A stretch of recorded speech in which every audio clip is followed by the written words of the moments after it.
আসসালামু আলাইকুম রহমতুল্লাহ। মাদারীপুরে বৈষম্য বিরোধী 5 জন ছাত্রকে বেধড়ক পিটিয়েছে হোটেল ব্যবসায়ীরা।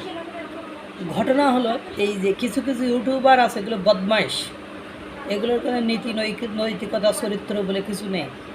অথচ এই হামলাকে তারা আওয়ামী লীগ হামলা করেছে বলে চালিয়ে দিয়েছে। এর মধ্যে দেখলাম বেশ কয়েকজন নাম করা ইউটিউবার আছে। অথচ একটু আগে টিভি চ্যানেলের যাদের উপরে হামলা হয়েছে তাদের বিবৃতি থেকে তারা একবারও একথা বলতে পারলো না যে আমাদের উপর আওয়ামী লীগের কেউ হামলা করেছে। অথচ এরা আজগবি গাঁজাখুরি, মানে এরা কোথা থেকে পাইল এটা? তারা বলছে আমরা জুলাই আহত নিহত পরিবারের মৌসুমি ফল দিয়ে এসে হোটেলের ওখানে দাঁড়িয়েছিলাম। হোটেলের ওখান থেকে আমাদের যে মেয়েরা আছে তাদেরকে ইফটিজিং করছিল। এটা নিয়ে কথা কাটাকাটি হয়। এই কথা কাটাকাটির জের ধরেই হোটেল থেকে তারা চাপাতি, তো হোটেলে তো চাপাতি থাকে, হোটেলে তো ছুরি থাকে, হোটেলেই তো রড থাকে। কারণ হোটেলে গোশ, গরুর গোশ, ছাগলের গোশ, মুরগির গোশ, এগুলো কাটতে তো রামদা, চাপাতি, ধারালো অস্ত্র শস্ত্র, ছুরি, বটি, হামান, দিস্তা, হাতুড়ে, এগুলো তো হোটেলেই থাকে। তারা এগুলো নিয়ে তাদের উপরে হামলা করেছে এবং তারা যারা নারী বৈষম্য বিরোধী ছিল তাদেরকে ব্যাড টাচ করেছে বা খারাপ খারাপ জায়গায়, স্পর্শকাতর জায়গায় হাত টাত দিয়েছে।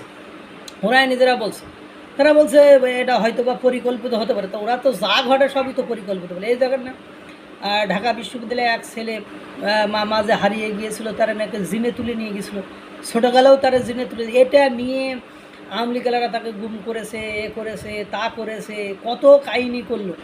পরবর্তীতে সেই ছেলে 3 দিন না 4 দিন পরে নিজের ইচ্ছায় ফিরে এসে বললো আমি এরকম চোখ খুলি দেখি অমুক জায়গায় তমুক জায়গায় বরিশালে, ওখান থেকে আমি চলে আসছি। তার বাপ এসে বললো আমার ছেলেরা এরকম জিনভূতে ধরে নিয়ে যাইতো, আর দোষটা দিয়েছিল কেন? আওয়ামী লীগের উপরে। এইসব মানে গাঁজাখুরি পাপিষ্ট মানে ব্যক্তিবর্গ যারা এরম হলুদ সাংবাদিকতা করে, আমার এগুলো মেজাজ খুব খারাপ হয়ে যায়। সারাদিন নিউজ করার মতো নিউজ মানে নিয়ে পড়া যায় না, আর এরা মিথ্যাচার করে আর একটা মানে দলকে ফাঁসানোর জন্য সবসময় উদয়াস্ত ব্যস্ত থাকে।